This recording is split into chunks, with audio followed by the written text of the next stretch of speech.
The sound of the ultrasound machine still echoed in Marissa Lane's ears when her world collapsed. She was 5 months pregnant with twins, exhausted from weeks of dizzy spells, and clinging to the only hope she had left. She thought today would be the first day Bradley finally softened, finally saw her, finally remembered the vows he once made. Instead, he walked into the exam room with a cologne so sharp it stung her eyes, a designer suit she'd never seen before, and a smile that didn't belong to a husband. It belonged to a man who'd already left her in his mind.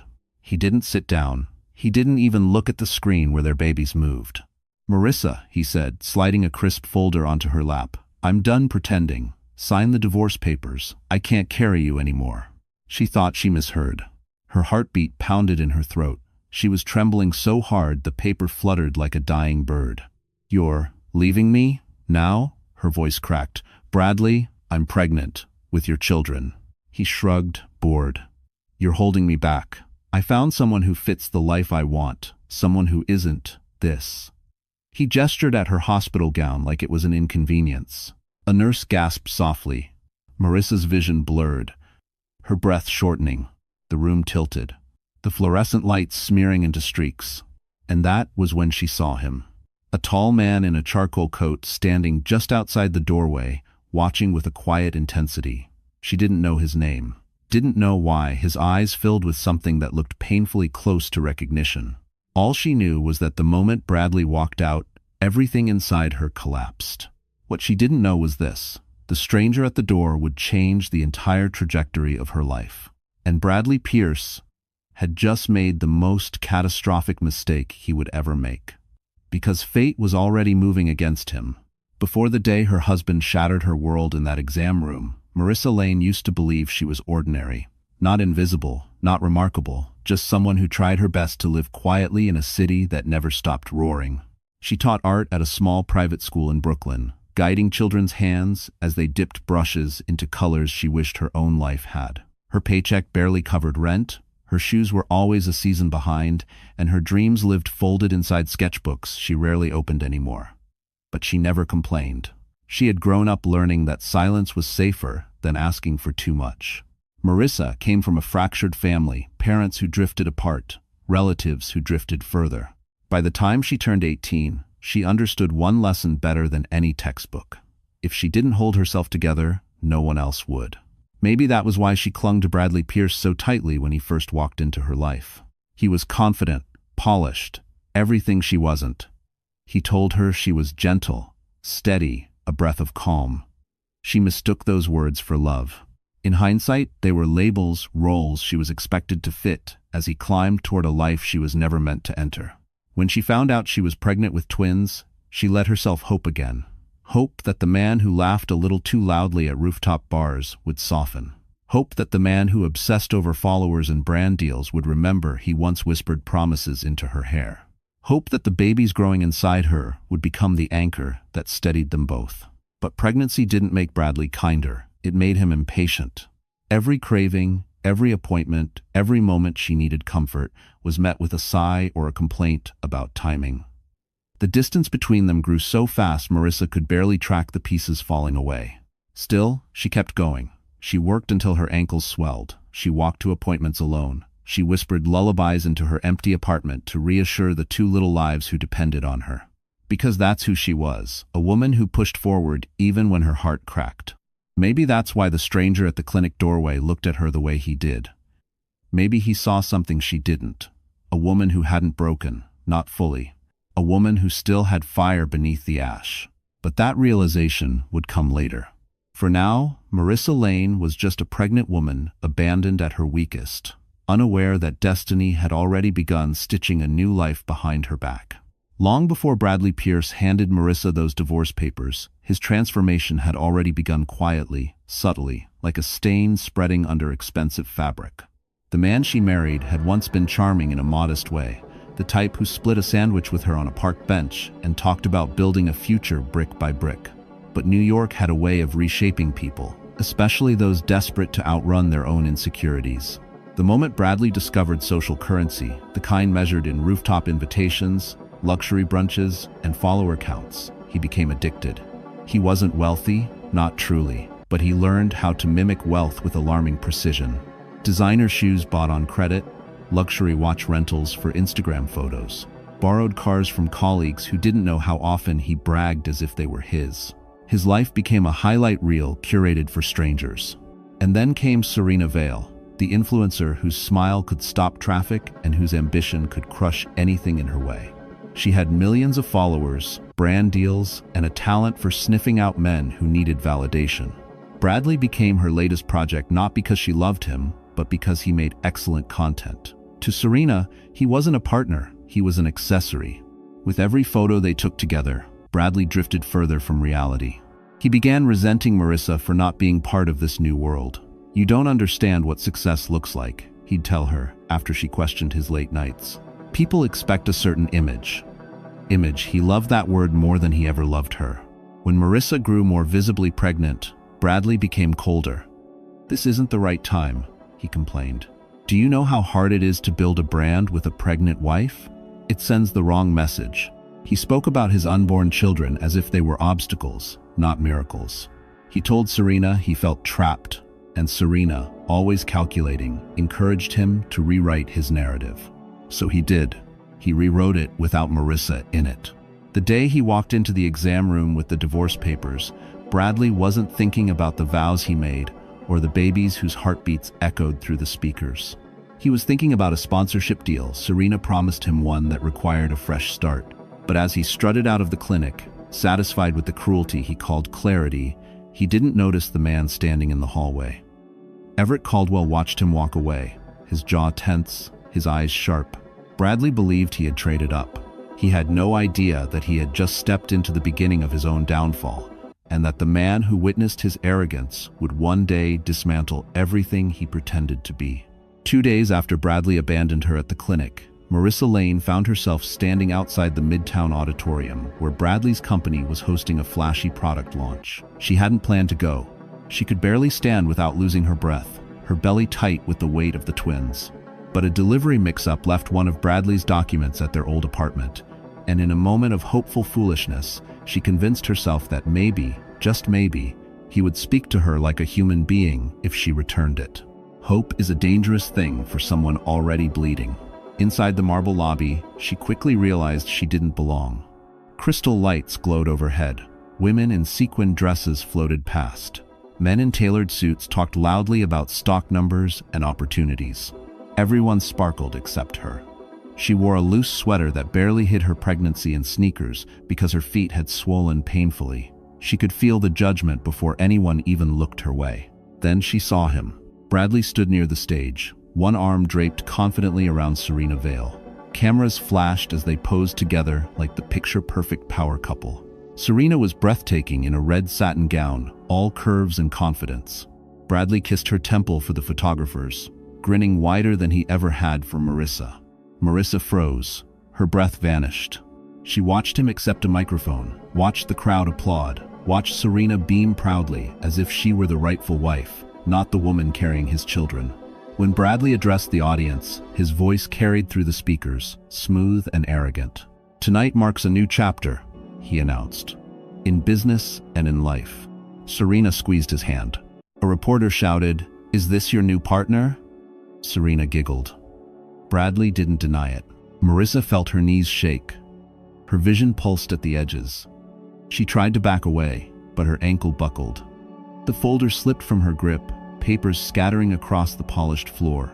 A few people laughed under their breath. No one helped her.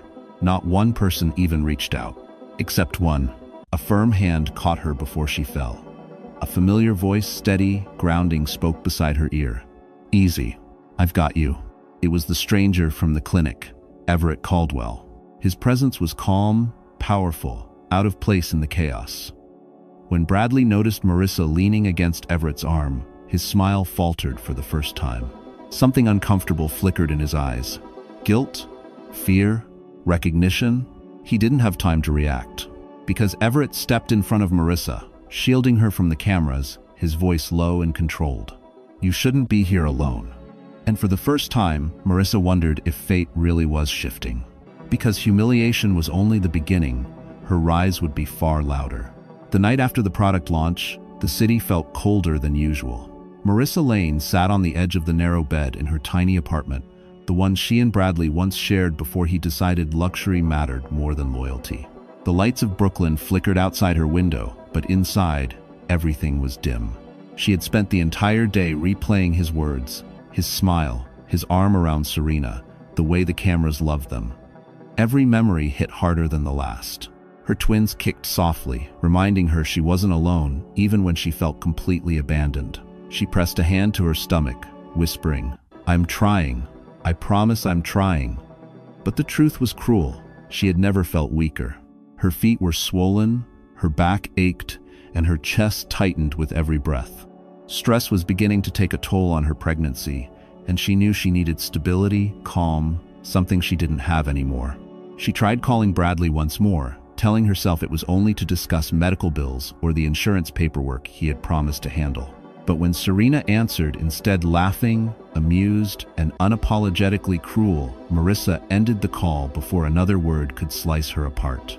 Hours later, exhaustion set in. She shuffled toward the kitchenette, but the room spun violently, her vision blurred. She steadied herself against the counter, inhaling shaky breaths. She didn't want to admit it, but she was scared, truly scared for the first time since the divorce papers shattered her life. Her phone buzzed. A message from an unknown number. "Is this Marissa Lane? This is Everett Caldwell. I'm checking in. Are you safe tonight?" She stared at the screen, stunned. Why would a billionaire, a stranger, care about her safety? Before she could respond, a sudden, sharp pain shot across her abdomen. Panic surged through her. She grabbed her coat, her purse, and willed her legs to move. The hallway stretched endlessly as she limped toward the door. She didn't call Bradley. She didn't call anyone. Instinct drove her out into the freezing night air, where passing headlights blurred into streaks. She tried waving for a cab, but her voice failed her. Her knees buckled. That was when a sleek black SUV skidded to a stop beside her. The passenger door swung open. "Marissa, get in, now." Everett. Somehow he had found her. Somehow he knew. She collapsed into the seat as the world dissolved into darkness. And in that darkness, fate tightened its grip around her life, refusing to let her fall any further. Marissa woke to the faint antiseptic scent of a private hospital room, the kind she'd only seen in movies, soft lighting, warm blankets, and silence that felt almost too gentle to be real. Her eyelids fluttered open, heavy from exhaustion. For a moment, she didn't know where she was. Then she heard the rhythmic beeping of monitors, steady, reassuring. Her hands shot instinctively to her belly. The twins kicked faintly beneath her palm. They were safe. Relief poured through her, so strong it made her eyes sting. "You're awake." The voice was low, calm, unmistakably controlled. Everett Caldwell stood near the window, his charcoal suit jacket draped over a chair, sleeves rolled up as if he'd been there for hours. His posture was relaxed, but his eyes, sharp steel blue, watched her with an intensity she couldn't understand. What happened?" Marissa whispered. "You passed out from stress and dehydration," Everett replied. "Your blood pressure dropped significantly. If you had been alone much longer." He didn't finish the sentence. He didn't need to. Marissa swallowed hard. "Why were you there?"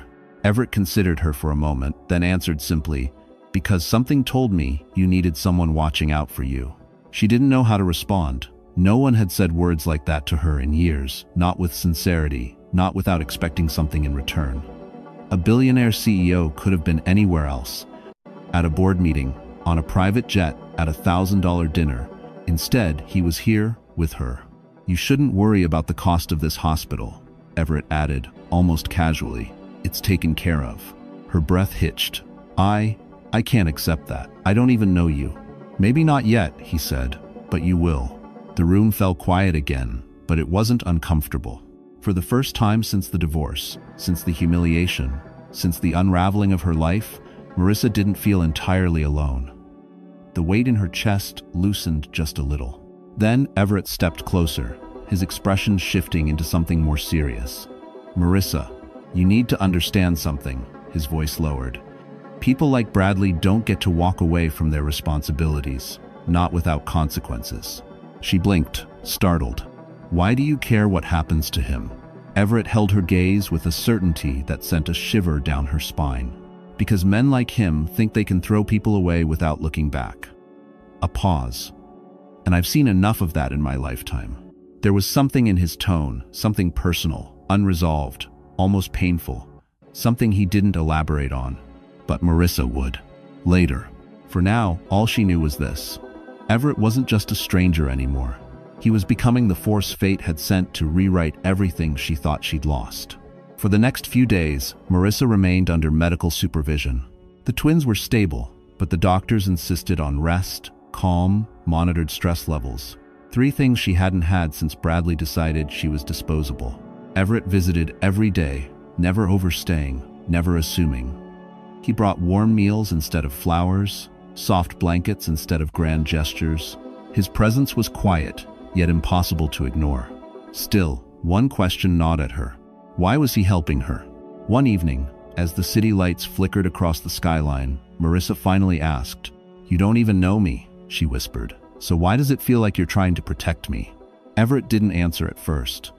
His gaze drifted toward the window, where Manhattan shimmered like a restless giant. His jaw tightened just barely, but enough for Marissa to notice. "Because," he said slowly, "I've seen what happens when a good woman is abandoned at her weakest." There was something raw in his tone, something unguarded. Marissa waited.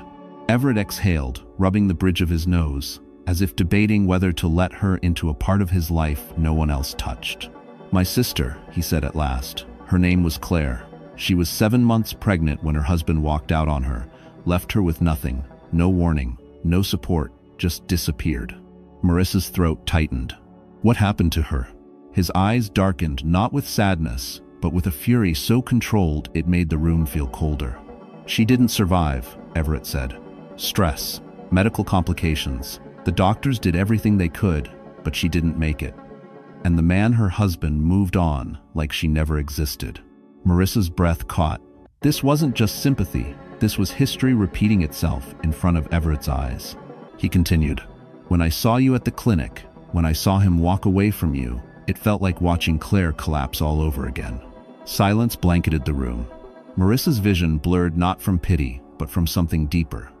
She realized Everett wasn't simply a stranger performing charity. He was a man carrying his own wounds. A man who refused to let another innocent woman drown the way his sister had. But there was something else in his eyes too, something that didn't belong to the past, something meant for her. Before she could speak, Everett straightened. His voice shifted calmer, firmer, like a promise. "You're not alone anymore, Marissa. Not while I'm still breathing." Her heart thudded. For the first time, she believed it. What she didn't know was that Everett's involvement would soon spiral far beyond simple protection into a future neither of them saw coming. Marissa Lane had always moved through the world as softly as a watercolor stroke, gentle, careful, easily overlooked. But recovery inside the quiet sanctuary of a private hospital, under Everett Caldwell's watchful protection, began to change something in her. Not overnight, not dramatically, but slowly, steadily, like dawn creeping over a bruised horizon. After a week, she was discharged into a chauffeured SUV that took her not to her old apartment, but to a temporary residence provided by Everett, a warm, sunlit condo overlooking the East River. Not extravagant, not overwhelming, just safe. Safe in a way she hadn't felt in years. At first, she resisted the help. The new environment, the soft linens, the stocked fridge, the quiet. But then came the moment everything shifted. It was during her first prenatal appointment post-hospital. She expected Everett to simply drop her off. Instead, he stepped inside with her, patiently sitting beside her as the doctor examined the twins. When the heartbeats filled the room, strong, steady, full of life, Marissa looked up and found Everett watching her, not the screen, not with pity, with admiration. It startled her. After the appointment, he said, "You're stronger than you think, Marissa." She didn't believe it then. But later that night, as she stood before the mirror in the condo bathroom, she studied her reflection. Tired eyes, soft curves of pregnancy, hair pulled loosely over one shoulder. She didn't look weak. She looked surviving. The next morning, she opened her sketchbook for the first time in months. Her hands trembled as she touched the page, but not from fear. From anticipation, she let herself draw, swirling strokes, blooming colors, a burst of emotion she didn't realize she'd been holding. Days became a routine. Gentle walks by the river, healthy meals delivered by Everett's staff, messages from him checking in daily. And one afternoon, a package arrived from a boutique on Fifth Avenue. Inside, a flowing maternity dress, midnight blue, elegant and soft. The note read, "For the woman who has forgotten her own glow, Everett." Marissa clutched the fabric to her chest, tears rising not from sadness, but from unfamiliar warmth. She wasn't used to someone seeing her, not just as a mother-to-be, not as a burden, but as a woman. She wore the dress that evening, and when she looked in the mirror, she didn't see the abandoned wife anymore.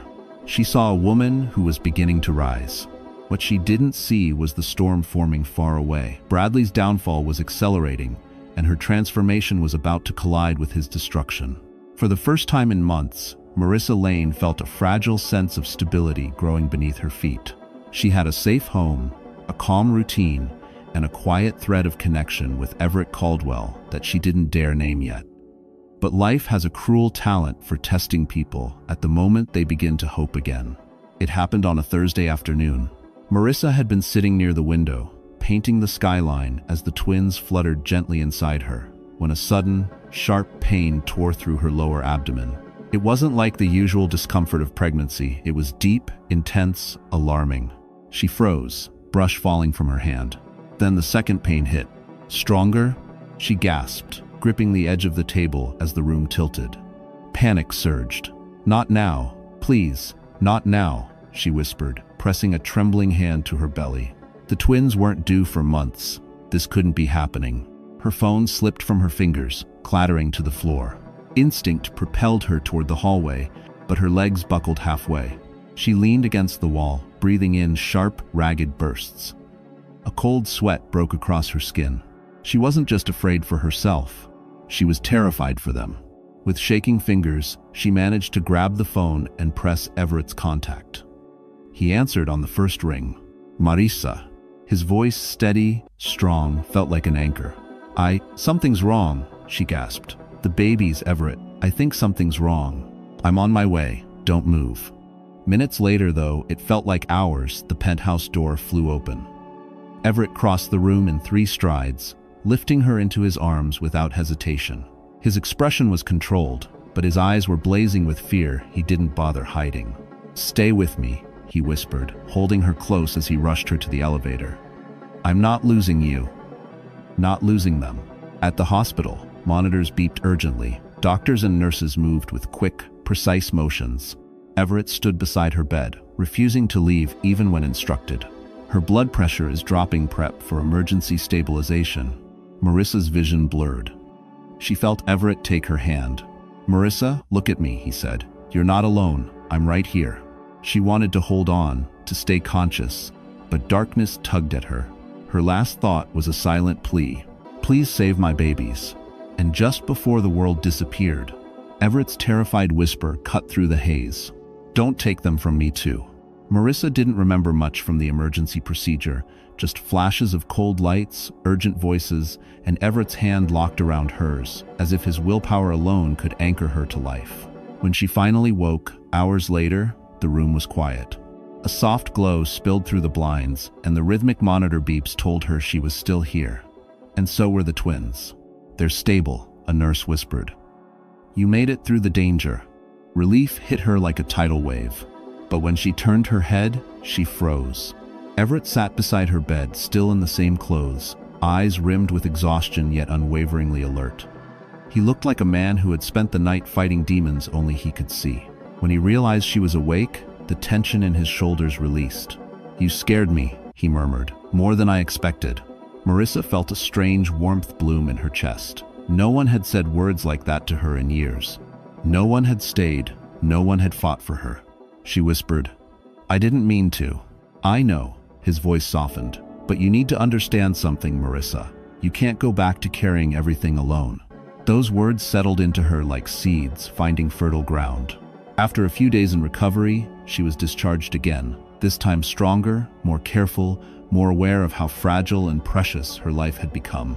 Everett arranged for a prenatal specialist, a private nutritionist, and a therapist who specialized in trauma.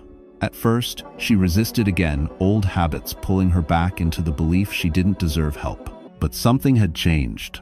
Nearly losing her twins had forced her to confront a truth she'd ignored for too long. She wasn't weak.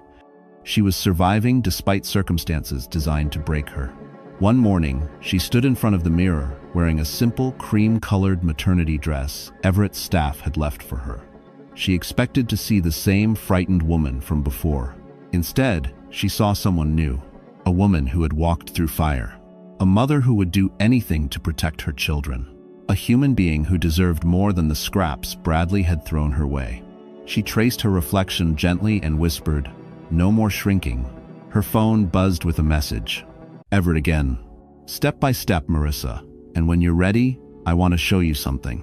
She didn't know it yet, but that something would become the next turning point of her life. A door into a world she never imagined she could belong to.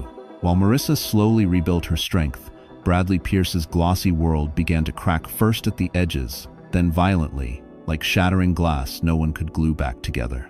The world he had crafted from borrowed luxury and shallow validation was never built to last. But he was too intoxicated by the spotlight to notice the rot beneath his feet. It started with Serena Vale. Her followers had plateaued. Engagement was dropping. A bigger influencer had just taken the sponsorship Bradley had been counting on. And Serena, ever hungry for relevance, needed a new storyline. Their power couple narrative was losing steam. "What if we break up publicly?" she suggested one night, scrolling through her phone. Anger boosts traction. Bradley blinked. "Break up? Serena, we're doing fine." She laughed a cold, dismissive sound. "Bradley, you're not trending anymore." Those 6 words sliced deeper than any knife. Within a week, she left him. But not quietly. She posted a video titled "Leaving Toxicity Behind," carefully worded to imply Bradley had lied, manipulated, and used her. Brands cut ties instantly. His inbox, once overflowing with collaboration offers, went silent. He tried damage control, but the internet moved fast and moved on without mercy. Then came the real blow. His company discovered discrepancies in his expense reports. Thousands of dollars in unauthorized charges, designer suits, luxury weekends, rented sports cars, all billed under corporate accounts he never expected anyone to read closely. He had always assumed charm covered incompetence. It didn't. He was suspended pending investigation, and then fired. The same colleagues who once admired him now avoided eye contact as he packed his things into a cardboard box. No sympathy, no support, just disgust. Days later, he returned to his apartment only to find the locks changed. Serena had lived there too, and she had officially removed him from the lease. His belongings, what hadn't been sold or destroyed, were dumped in the hallway like trash. In desperation, he called Marissa. Not out of guilt, out of need. He needed money. A place to stay, someone soft enough to absorb his chaos again.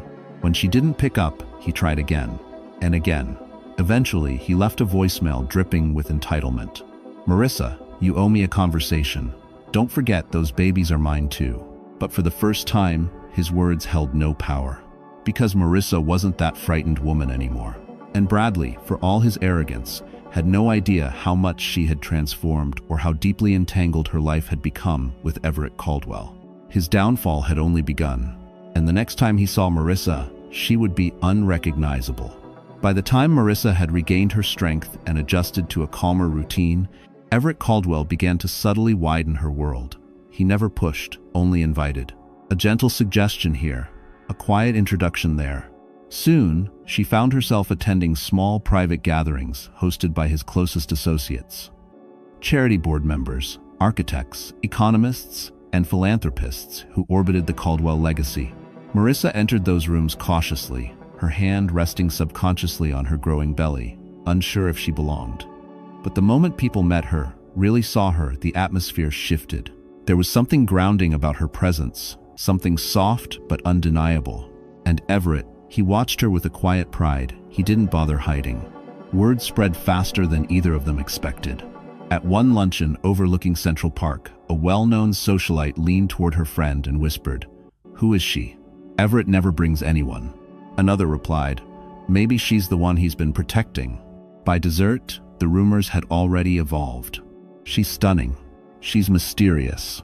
She must be important if Everett is personally escorting her. No one knew her name. No one knew her story. And that made her more intriguing. Marissa didn't realize how visible she had become until one afternoon when Everett guided her into an exclusive art exhibit on Fifth Avenue.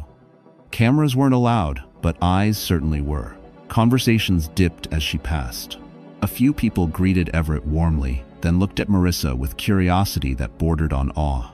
She felt self-conscious and whispered, "I don't think I fit in here." Everett bent slightly toward her. "You fit anywhere you decide to stand." His certainty warmed her more deeply than she admitted. But the real shift, the moment everything changed, came when an elderly patron of the arts approached her. She studied Marissa thoughtfully before saying, "My dear, you carry yourself like someone who has survived something profound." The words struck her like a soft blow, unexpected yet deeply true. Later that evening, as Everett drove her home, she glanced at him and asked, "Are people talking about me?" He didn't look surprised. People always talk. What matters is that they're noticing your strength, not your shadows. But gossip in the Upper East Side travels with its own weather system. By the next week, whispers turned into speculation. Some said she was Everett's fiancée. Some said she was a philanthropist returning from overseas. Some swore she was a widow of old money. The truth? She was none of those things. Not yet. But the city was already weaving her into its fabric. And miles away, Bradley Pierce heard the rumors too. And when he learned the mysterious woman was his ex-wife, everything inside him ruptured. The day began quietly, the way life often does before everything changes. Marissa Lane sat in Everett Caldwell's office, a sleek corner space overlooking Manhattan, glass walls catching the morning light.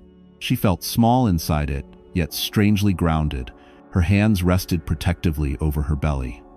The twins shifted gently, reminding her they were listening too. Everett entered with a folder in hand. Not businesslike, not distant, something heavier. "Marissa," he said, pulling a chair beside her instead of sitting across the desk. "There's something we need to discuss, something important." Her heart tightened. "Is something wrong?" "No," Everett replied softly, "but something needs to be made right."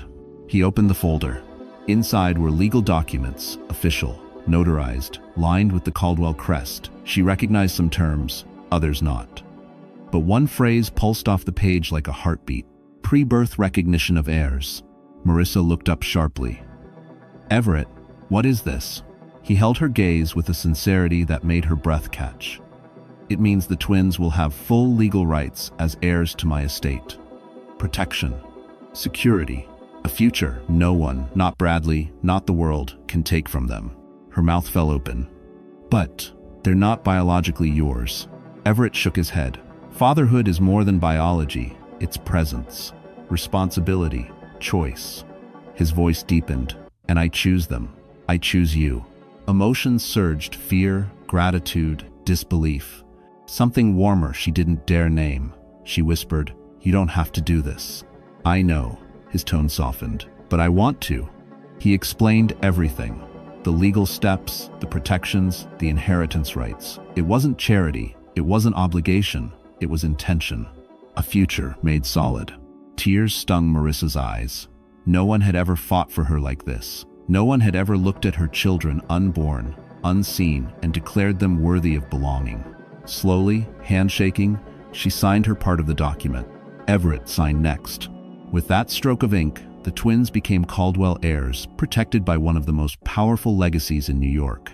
"Welcome to the family," Everett whispered. Marissa's breath hitched. Family, a word she had tiptoed around for years, a word she thought belonged to other people.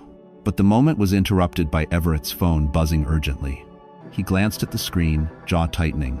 "It's about Bradley." Marissa felt her stomach drop. What happened? Everett's eyes darkened.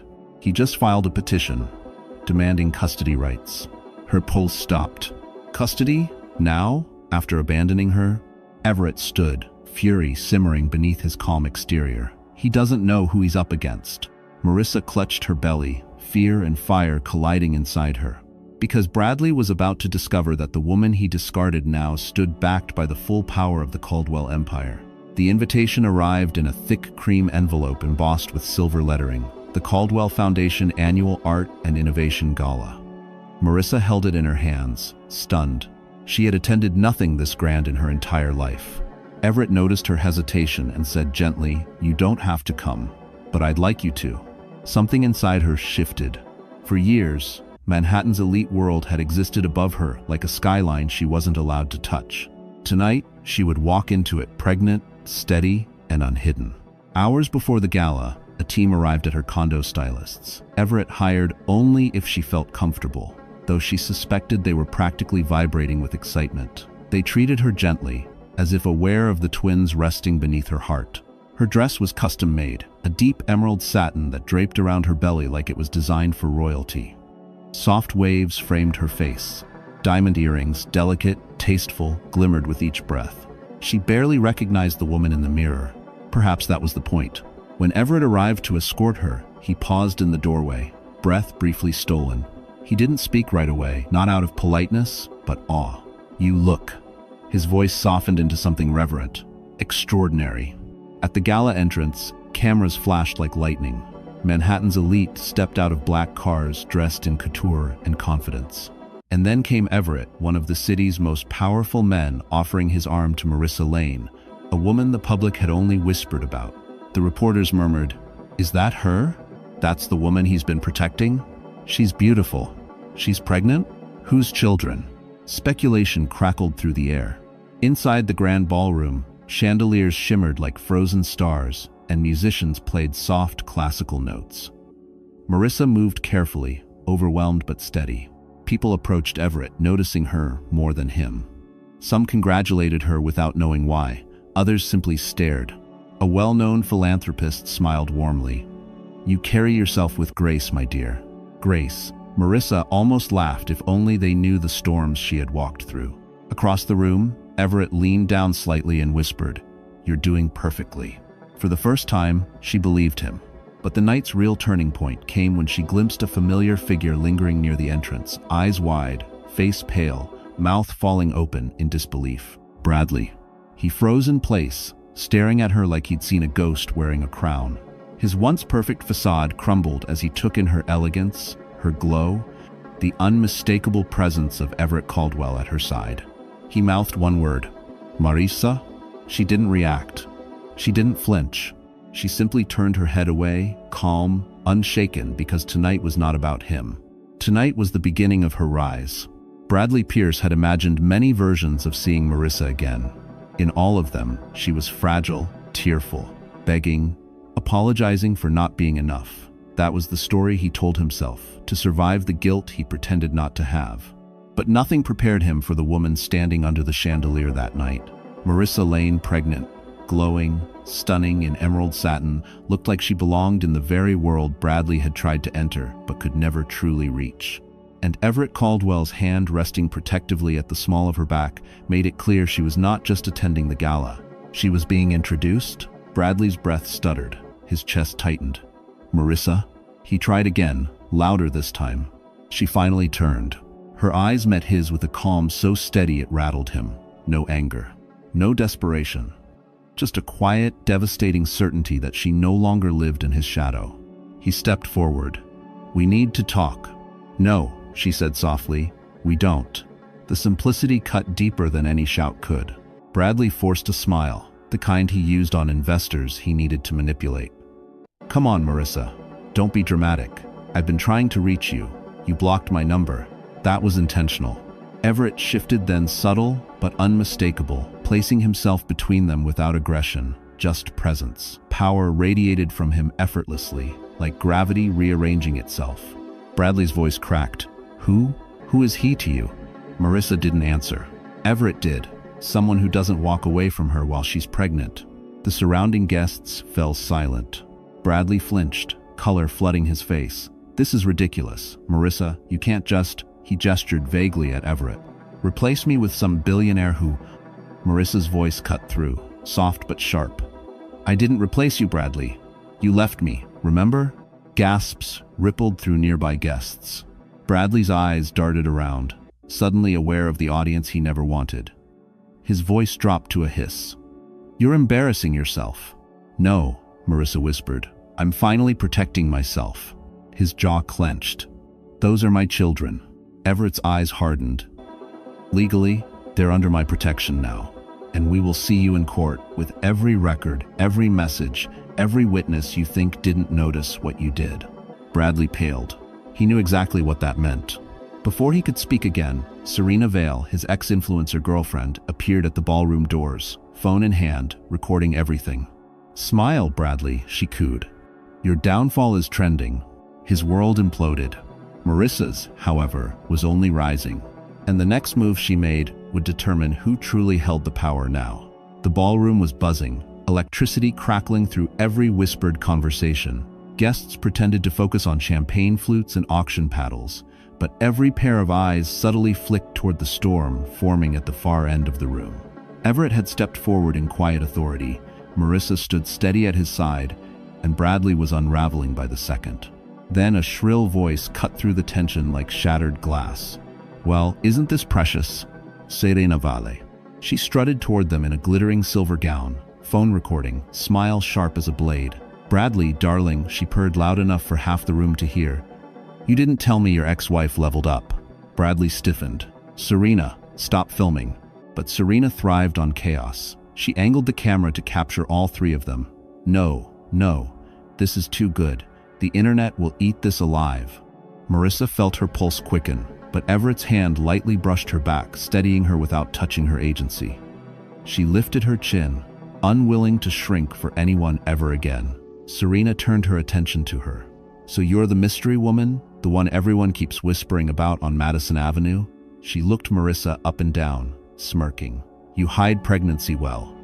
But then again, money fixes anything, right?" A few gasps rippled through the crowd. Bradley hissed, "Serena, cut it out." "Why?" She shrugged. "You left a pregnant wife for me. Shouldn't the world get to see what karma looks like?" Marissa stayed silent, refusing to let a fame-starved influencer pull her into a mud fight. Her calmness only provoked Serena further. "Oh, don't play the victim," Serena snapped. "You act all innocent now, but Bradley told me everything. He said you were needy, clingy, a nobody with no ambition." Everett's jaw tensed, but Marissa finally spoke quiet, controlled, devastating. "If I'm a nobody, why does it bother you so much that I'm standing here?" Serena blinked, taken aback. Marissa continued. "A woman secure in her place wouldn't feel threatened." Several guests murmured in agreement. Serena flushed, lowering her phone. Bradley, sensing his image collapsing, pointed at Marissa. "You don't get to judge us. You left me." "I left?" Marissa repeated, voice soft but sharp. "Bradley, you served me divorce papers during a prenatal appointment." A stunned silence fell. Then Everett stepped forward, voice low enough to be lethal. "This conversation is over. And Miss Vale, if you continue recording, security will escort you out." Serena opened her mouth to argue, but two uniformed guards appeared behind her, responding to Everett's subtle nod. She paled. "Wait, are you serious? You can't be." "You're done," Everett said. Cameras clicked. Phones whispered. Bradley watched helplessly as Serena was escorted out of the gala she thought she controlled. His last ally gone. And Marissa, steady and radiant, stood taller than he'd ever seen. But the night wasn't over. A bigger reckoning was still on its way. 2 days after the explosive gala, Marissa sat inside the polished wood conference room of Caldwell and Hartman, the legal powerhouse Everett retained for matters he considered non-negotiable. Sunlight poured through the floor-to-ceiling windows, casting long shadows across the table stacked with documents. Marissa rested a protective hand on her belly, feeling the steady movement of the twins. They were calm. She wasn't.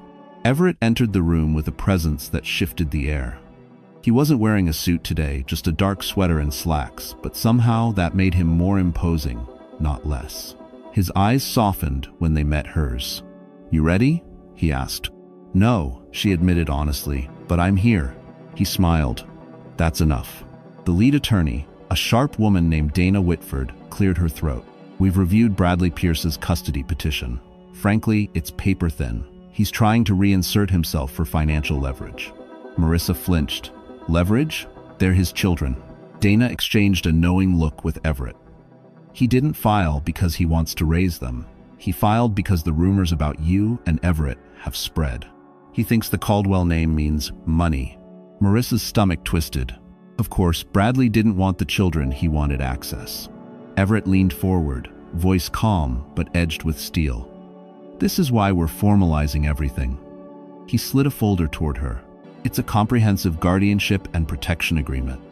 It gives you full decision-making rights, and it places the twins under my legal protection until they're born and beyond." Marissa blinked. "Everett, that's huge." "I know," he said softly, "and I'm not doing it lightly." Dana added, "If Bradley pushes this in court, he'll be going against a legal fortress. We have documentation of abandonment, witness statements from the clinic, financial misconduct records, and now she placed another document on the table. Testimony from Serena Vale. Marissa's eyes widened. "Serena? She agreed to help?" Dana nodded. "Apparently, Bradley betrayed her too. She provided voice messages, screenshots, even videos. Much more than we expected." A strange mix of relief and disbelief washed over Marissa. Why would she do that? Everett answered gently, "Because women who've been used recognize each other." Silence fell. Then Dana delivered the finishing blow. "With all this evidence, a judge won't just deny Bradley custody. He'll likely assign him supervised visitation, if any. And we are seeking a restraining order." Marissa inhaled sharply. "A restraining order?" Everett's gaze locked with hers, steady, protective. "Certain. He won't get near you again, Marissa. Or the twins." Her chest tightened, not with fear this time, but with safety. A safety she'd never known. Dana closed the folder. "Once this is signed, Bradley Pierce becomes legally powerless." Powerless. The man who left her sobbing on a clinic bed. Powerless. Marissa exhaled slowly. For the first time, she felt the scales finally tipping in her favor, and this was only the beginning.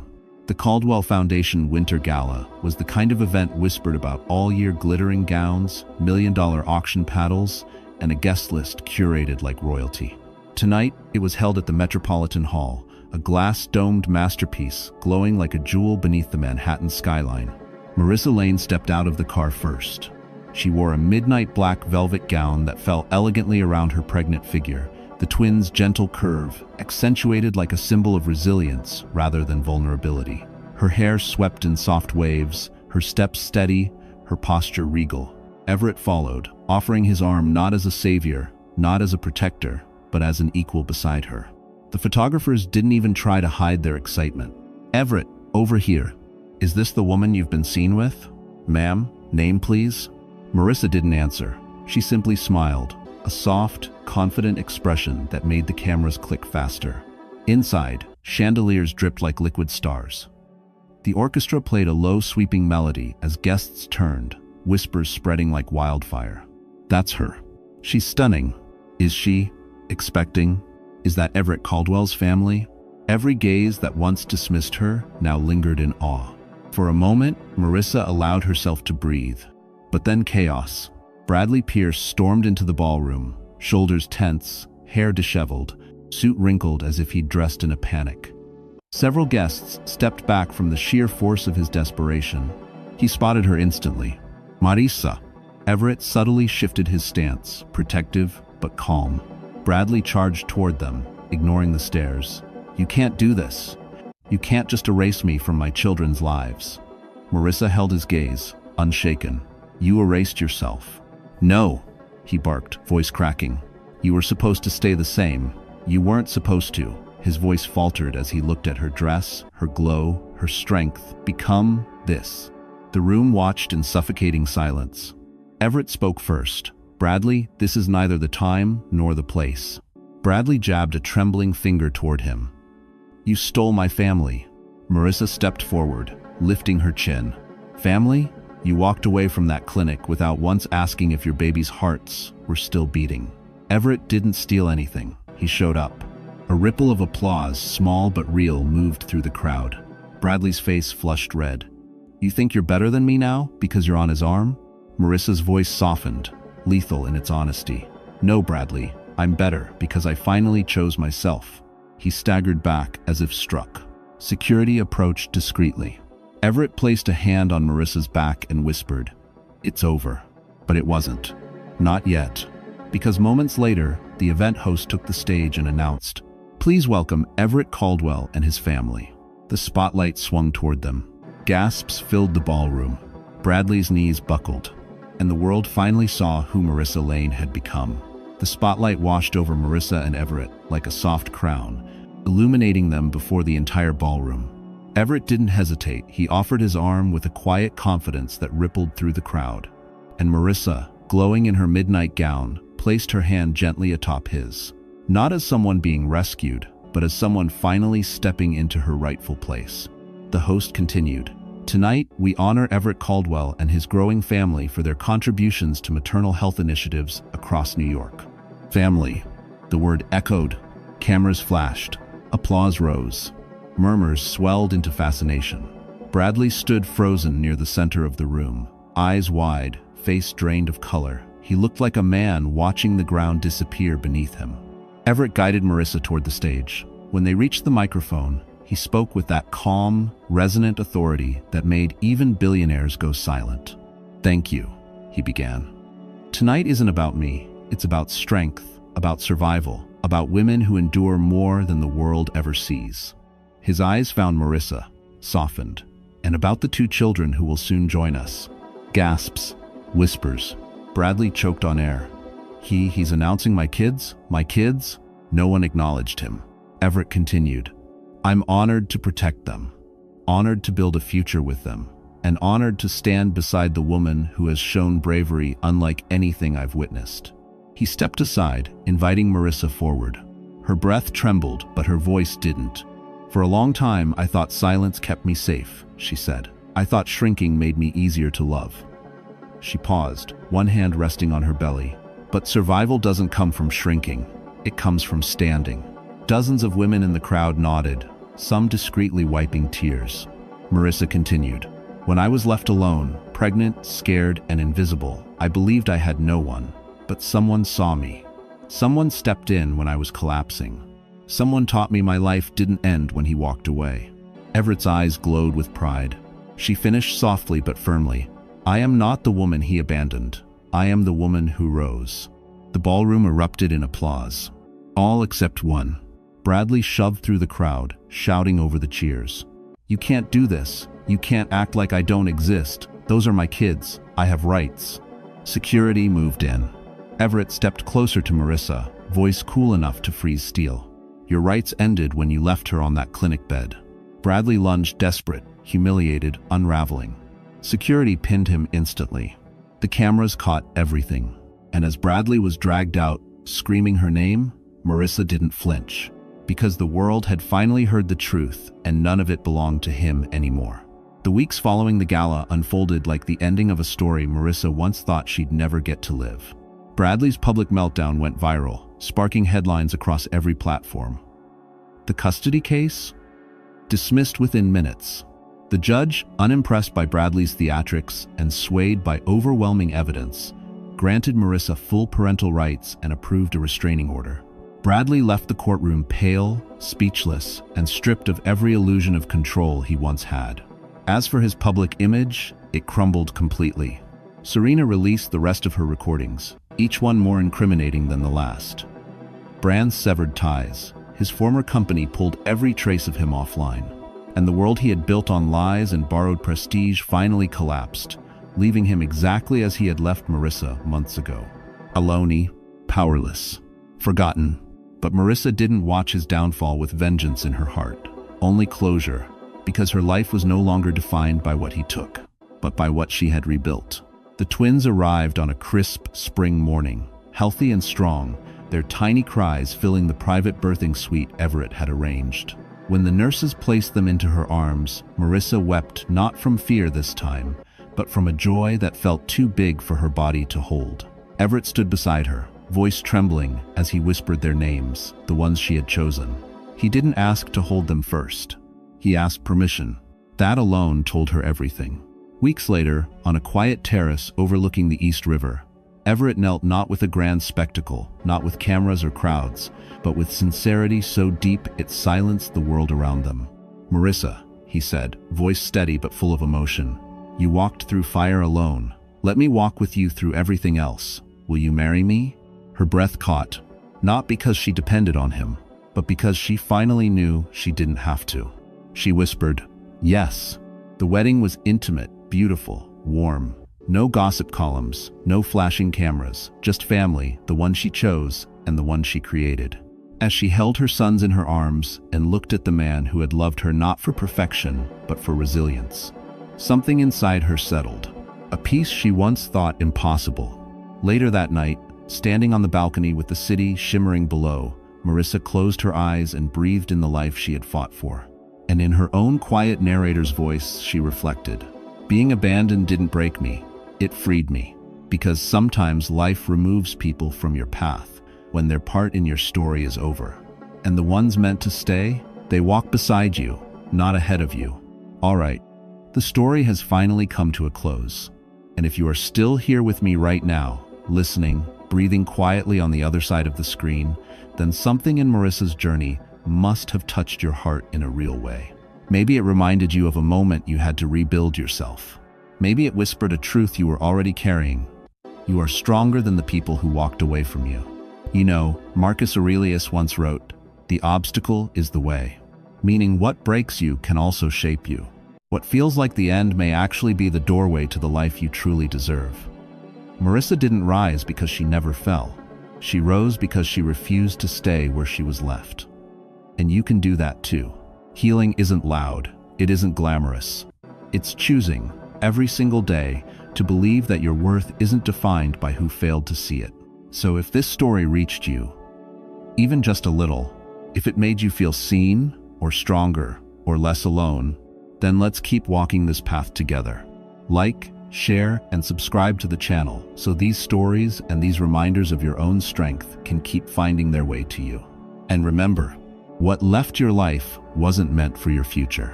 But you are still becoming.